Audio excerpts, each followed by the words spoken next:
வணக்கம்,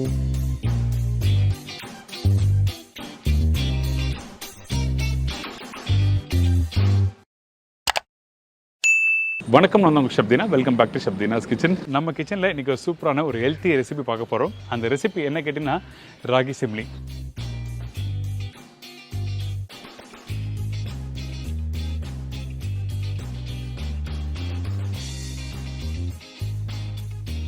இதை தொடர்ந்து நம்ம பார்க்க போகிற ரெசிபி என்ன கேட்டிங்கன்னா முறுக்கு.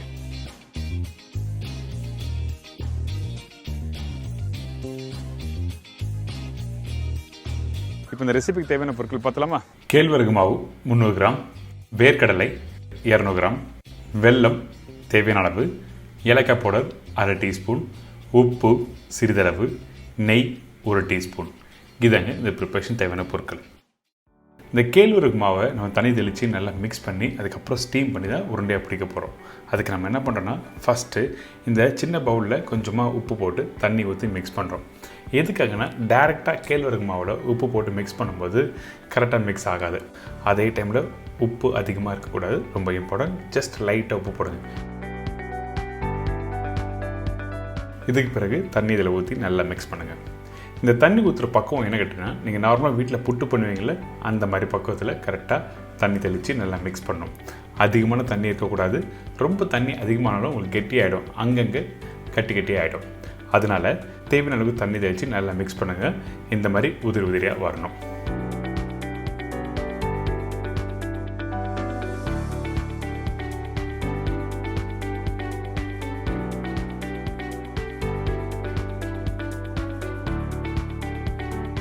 இதுக்கப்புறம் இங்கே ஸ்டீமர் வந்து நல்லா சூடாக இருக்குது. அதாவது தண்ணி ஊற்றி நல்லா சூடாக வச்சுருக்கேன். அதுக்கு பிறகு ரெடி பண்ணி வச்சுருக்கேன் இந்த கேழ்வரகு மாவை இந்த ஸ்டீமரில் போட்டு கரெக்டாக ஸ்டீம் பண்ணுறோம்.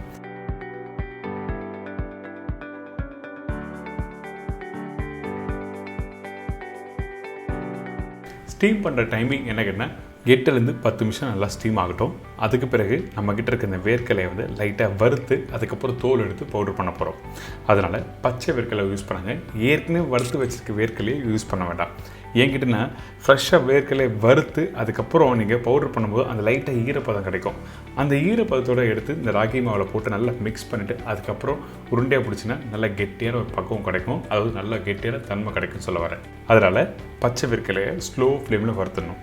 ஹை ஃப்ளேம் வச்சு வறுத்திங்கன்னா கலர் வந்துடும், ஆனால் பச்சையாகவே இருக்கும். அதனால் நம்ம என்ன பண்ணுறோம், அந்த வேர்க்கலையை நல்லா வறுத்துட்டு அதுக்கப்புறம் கையில் எடுத்து லைட்டாக க்ரஷ் பண்ணால் தோல் தனித்தனியாக வந்துடும்ல. ஸோ இந்த மாதிரி ஸ்டேஜ் வந்த பிறகு இதை அப்படியே மிக்சியில் போட்டு அரைக்க போகிறோம்.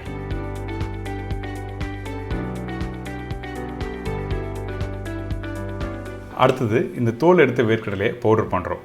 இந்த பவுடர் பண்ணும் போது எப்படி பவுடர் பண்ண கேட்டிங்கன்னா, ஒரு 80% அளவுக்கு பவுடர் பண்ணுங்க. ரொம்ப ஃபைன் பவுடர் பண்ண வேண்டாம்.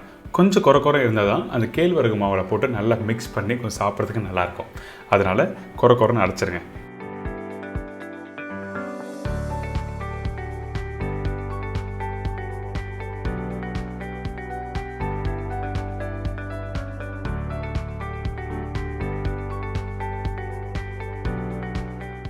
இப்போ பார்த்தீங்களா, இந்த கேழ்வரகு மாவும் நல்லா ஸ்டீம் ஆகிருக்கு, நல்லா சூடாக இருக்கும். இந்த இடத்துல அப்படியே ஒரு சின்ன பவுலில் ட்ரான்ஸ்ஃபர் பண்ணிவிட்டு நம்ம என்ன பண்ண போகிறோம்னா வெல்லம் மிக்ஸ் பண்ண போகிறோம். அதுக்கு முன்னாடி உங்களுக்கு பக்குவம் சொல்கிறேன், வேக வச்சா எப்படி இருக்குன்னு. நீங்கள் வேக வச்சு எடுக்கும்போது இந்த மாதிரி உதிரியாக இருக்கணும். கொஞ்சம் தண்ணி அதிகமாக ஆனாலும் அப்போ என்ன ஆகுனா, வேக வச்சு எடுக்கும்போது கெட்டி ஆகிடும். அதனால தான் தண்ணி தேவையான அளவுக்கு தெளித்து நல்லா மிக்ஸ் பண்ண சொல்கிறேன். இப்போ வேக வச்ச அந்த கேழ்வரகு மாவை அப்படியே இன்னொரு பவுலில் போட்டிருக்கேன். இதுக்கப்புறம் வெல்லம் போடுறோம். அந்த சூடோட வெல்லம் போடும்போது என்ன ஆகுனா, மிக்ஸ் ஆகும், கரைய ஆரம்பிக்கும் வெல்லமும். அதனால் கொஞ்சம் சூடாக இருக்கும்போது வெல்லத்தை போட்டுருங்க. அதுக்கப்புறம் ஏலக்காய் தூள்,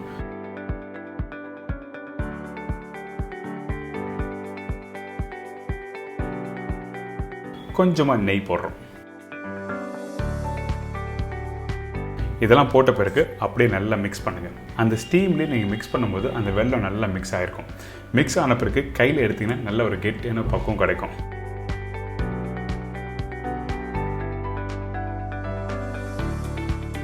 ஃபஸ்ட்டு வந்து இந்த உருண்டை மாதிரி நீங்கள் கையில் பிடிச்சி பாருங்கள், உடையுதா உடையிலையான்னு சொல்லி நீங்கள் கரெக்டாக செக் பண்ணிவிட்டு அதுக்கப்புறம் வேர்க்கடலை போடலாம். இந்த மாதிரி டெக்ஸ்சர் வந்த பிறகு நம்ம என்ன பண்ணுறோம், ஏற்கனவே ரெடி பண்ணி வச்சுருக்க அந்த வேர்க்கடலை பவுடர் இதில் போட போகிறேன்.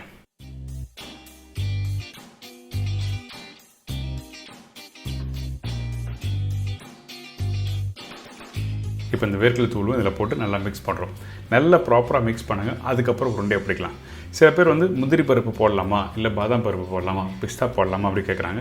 நீங்கள் போடணும்னா போடலாம். ஆக்சுவல் ரெசிபி என்னென்னா இந்த வேர்க்கடலும் இந்த கேழ்வரகு மாவு, அதுக்கப்புறம் நெய், கொஞ்சம் ஏலக்காய் பவுடர், இதுதான். வெல்லமும் போட்டு நல்லா மிக்ஸ் பண்ணி நீங்கள் ரவுண்டாக பிடிச்சிங்கன்னா ரொம்ப நல்லாயிருக்கும். இதை நீங்கள் இப்படியே சாப்பிட்லாம். அதாவது புட்டு மாதிரி நீங்கள் உதிரி உதிரியாக இருக்கும் அப்படின்னு சாப்பிட்லாம். அப்படி இல்லைனா இந்த மாதிரி ரவுண்டாக பால் மாதிரி பிடிச்சி அதுக்கப்புறம் வச்சு சாப்பிட்லாம். நான் ஏற்கனவே ஓப்பனிங்கில் சொன்ன மாதிரி தேங்காய் போட்டிங்கன்னா உடனே இன்றைக்கி சாப்பிட்ருக்கணும், மறுநாள் வச்சு சாப்பிட முடியாது. எங்கன்னா தேங்காய் கெட்டு போயிடும். அதனால் தேங்காய் போடாமல் எப்படி பண்ணுறது சொல்லி கொடுத்துருக்கேன். கண்டிப்பாக ட்ரை பண்ணி பாருங்கள்.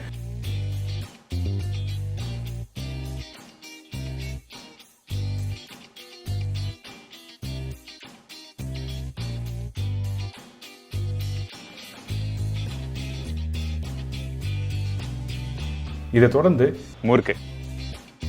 முறுக்குக்கு தேவையான பொருட்கள்: பச்சரிசி 1/2 கிலோ, உளுத்தம்பருப்பு 50 கிராம், உடச்சக்கடலை 3 டேபிள் ஸ்பூன், ஓமம் 1/2 டீஸ்பூன், பட்டர் 1 டீஸ்பூன், உப்பு, தேவைக்கேற்ற ஆயில், ஃப்ரை பண்ணுறதுக்கு தேவையான அளவு.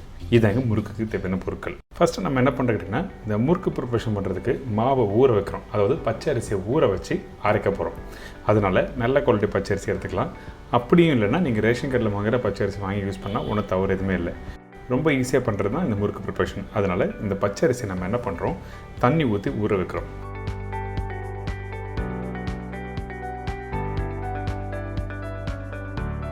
ஊற வைக்கிற டைமிங் என்ன கேட்டிங்கன்னா, குறைஞ்சபட்சம் ஒரு 2லேருந்து 3 மணி நேரம் நல்லா ஊறட்டும். அதுக்கு பிறகு வாஷ் பண்ணிட்டு எடுத்திங்கன்னா இந்த அரிசி இந்த மாதிரி ரெடியாக இருக்கும். இதுக்கு பிறகு ஒரு சின்ன காட்டன் துணி கீழே போட்டு நீங்கள் நல்லா காய வச்சுருங்க. காய வைக்கிற பக்கம் என்ன கேட்டிங்கன்னா, நல்லா ட்ரையாக இருக்கணும், நல்லா காஞ்சிருக்கணும். அரிசி ஈரப்பதம் சுத்தமாகவே இருக்கக்கூடாது. அப்போ தான் உங்களுக்கு நல்லா ஃபைன் பவுடர் அரைக்க முடியும்.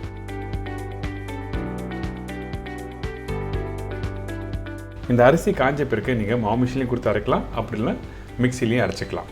இப்போ பாருங்கள், இந்த அரிசி கையில் எடுத்திங்கன்னா அப்படியே பவுடராக கையிலேயே ரெடி ஆகணும். அந்த அளவுக்கு நல்லா ஊற வச்சு நல்லா காய வச்சுருங்க.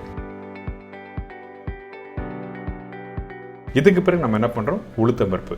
நான் 50 கிராம் சொல்லியிருக்கேன். இதில் வேணால் நீங்கள் ஒரு 20 கிராம்ஸ் எக்ஸ்ட்ரா போட்டுக்கலாம். 50 to 70 கிராம்ஸ் ஒன்றும் தவறு எதுவுமே இல்லை, 20 கிராம் எக்ஸ்ட்ரா வரதுனால. இப்போது இந்த உளுத்தம்பருப்பை ஸ்லோ ஃப்ளேமில் நல்லா வறுத்துருங்க. உளுத்தம்பருப்பு எதுக்காக இந்த இடத்துல யூஸ் பண்ண கேட்டிங்கன்னா, அப்போ தான் உங்களுக்கு நல்லா கிறிஸ்பியாக வரும் முறுக்கு.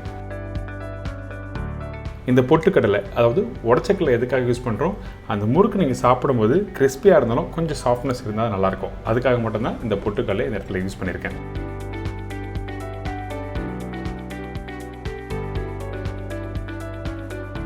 இப்போது இந்த உளுத்தம்பருப்பு நல்லா வறுத்தாச்சு. இதுக்கு பிறகு நம்ம என்ன பண்ணுறோம், ஏற்கனவே ரெடி பண்ணி வச்சுருக்க அந்த அரிசியில் இந்த உளுத்தம்பருப்பு, பொட்டுக்கடலை எல்லாத்தையும் ஒன்றா போட்டு மிக்ஸ் பண்ணுறோம். இதை அப்படியே மிக்சிலையும் அரைக்கலாம். மிக்சியில் அரைச்சி ஜலிச்சு யூஸ் பண்ணணும். அப்படி இல்லைன்னா மாவு மிஷினில் கொடுத்து நீங்கள் நல்லா ஃபைன் பவுடராக ரெடி பண்ணிக்கலாம்.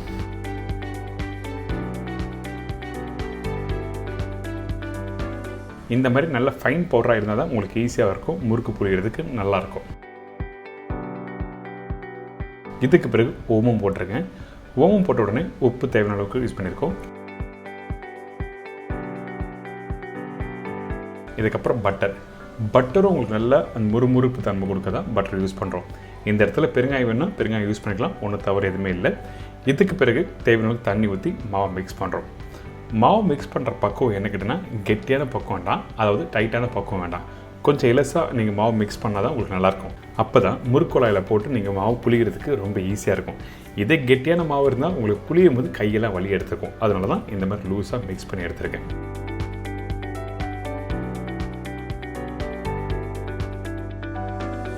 இதுக்கு பிறகு இந்த மாவு கையில் எடுத்து பார்த்தீங்கன்னா, நம்மளோட பெரிய விரல் வச்சு லைட்டாக ப்ரெஸ் பண்ணாவே ரொம்ப சாஃப்டாக இருக்கணும். அழுத்தி மாவு ப்ரெஸ் பண்ணுற மாதிரி ஃபெயிலே இருக்கக்கூடாது. இதுக்கு பிறகு முறுக்குழாய் எடுத்துங்க. முறுக்குழாய் உள்ள பிளேடு பார்த்தீங்கன்னா 3 ஓட்டை இல்லை 1 ஓட்டை அந்த மாதிரிலாம் இருக்குது. ஸோ உங்களுக்கு பிடிச்ச மாதிரி நீங்கள் எந்த பிளேடு வேணுமோ நீங்கள் யூஸ் பண்ணிக்கலாம். இப்போது இந்த பிளேடு உள்ளே ப்ளேஸ் பண்ணிவிட்டு நம்ம என்ன பண்ணுறோன்னா, இதில் தண்ணி அப்ளை பண்ண போகிறோம். இதில் தண்ணியும் யூஸ் பண்ணலாம், ஆயிலும் யூஸ் பண்ணலாம். ஆயிலோட தண்ணி நீங்கள் சைடில் அப்ளை பண்ணிவிட்டு அதுக்கப்புறம் மாவு போட்டு புளியும் போது ரொம்ப ஈஸியாக ஃப்ரீயாக வரும் மாவு.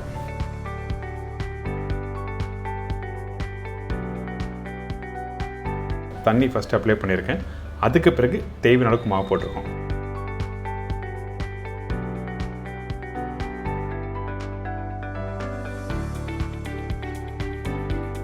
மாவு போடும்போது அதிகமான மாவு போட வேண்டாம். இந்த முறுக்கு குழாயில் பாதி அளவுக்கு மட்டுமே போதும். அப்போ தான் உங்களுக்கு புளிக்கிறதுக்கு ஈஸியாக இருக்கும். கையில் எடுத்து பாருங்கள், நல்லா ஈஸியாக மாவு புளிக்கிறதுக்கு ஈஸியாக இருக்கா சொல்லி செக் பண்ணிக்கோங்க. அதுக்கு பிறகு எண்ணெய் கடாயில் நீங்கள் முறுக்கு புளிய ஆரம்பிக்கலாம்.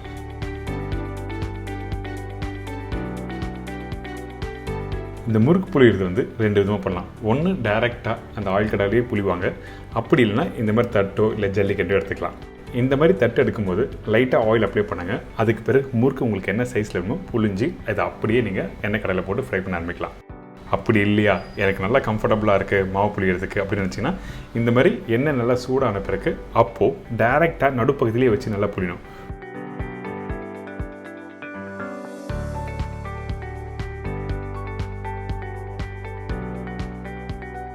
புளியும் போது ஒரே இடத்துல இருந்து 3 சுற்று சுற்றுங்க, கரெக்டாக இருக்கும். ரொம்ப அதிகமான சுற்று சுற்றினாலும் வெந்து வர்றதுக்கு கொஞ்சம் டைம் எடுக்கும். அதனால தான் 3 சுற்று போதும் சொல்கிறேன். இப்போ பார்த்தீங்கன்னா முறுக்கு அழகாக நல்லா வெந்து வருது. இந்த மாதிரி வெந்து வர டைமில் 2 சைட்லையும் திருப்பி போட்டு வேக வச்சுருங்க.